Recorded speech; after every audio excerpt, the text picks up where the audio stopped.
വാർത്തകൾക്കും വിശേഷങ്ങൾക്കും Malayali online subscribe ചെയ്യൂ. എല്ലാ വാർത്തകളും മുടങ്ങാതെ ലഭിക്കാൻ ബെൽ ഐക്കണിൽ ക്ലിക്ക് ചെയ്യൂ.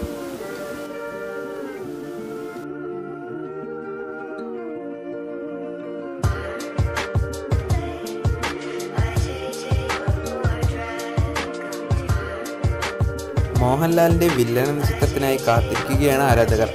ബി ഉണ്ണികൃഷ്ണൻ സംവിധാനം ചെയ്യുന്ന വില്ലനാണ് അടുത്തതായി റിലീസ് ചെയ്യുന്ന മോഹൻലാൽ ചിത്രം. വില്ലൻ ജൂലൈ 28-ന് റിലീസ് ചെയ്യുമെന്ന് റിപ്പോർട്ടുകളുണ്ടായിരുന്നു. എന്നാൽ ജൂലൈ 21-ലേക്ക് സിനിമയുടെ റിലീസ് മുന്നോട്ട് മാറ്റുകയായിരുന്നു. പറഞ്ഞതിലും നേരത്തെ ചിത്രം റിലീസ് ചെയ്യുമെന്ന റിപ്പോർട്ടുകൾ വന്നത് മുതൽ ആരാധകർ ത്രില്ലിലാണ്. മോഹൻലാലും മഞ്ജു വാര്യരും പ്രധാന കഥാപാത്രങ്ങളായി എത്തുന്ന വില്ലൻ്റെ വരവിനായി കാത്തിരിക്കുകയാണ് ആരാധകർ ഇപ്പോൾ. മുമ്പ് ഒരുപാട് സിനിമകളിൽ ഒന്നിച്ച് അഭിനയിച്ചിട്ടുണ്ടെങ്കിലും ആദ്യമായിട്ടാണ് മഞ്ജു വാര്യർ മോഹൻലാലിൻ്റെ ഭാര്യയായി അഭിനയിക്കുന്നത്. സിനിമയുടെ ആദ്യ 2 ഷെഡ്യൂളുകളും പൂർത്തിയായിരിക്കുകയാണ്. സിനിമയുടെ അവസാന ഭാഗം ജൂൺ ആദ്യത്തെ ആഴ്ചയിൽ ചെന്നൈയിൽ തുടങ്ങുമെന്നാണ് അണിയറ പ്രവർത്തകർ പറയുന്നത്. പെരുന്നാൾ ചിത്രങ്ങളുടെ കൂട്ടത്തിലാണ് മോഹൻലാലിൻ്റെ വില്ലനും റിലീസിന് വേണ്ടി തയ്യാറെടുക്കുന്നത്.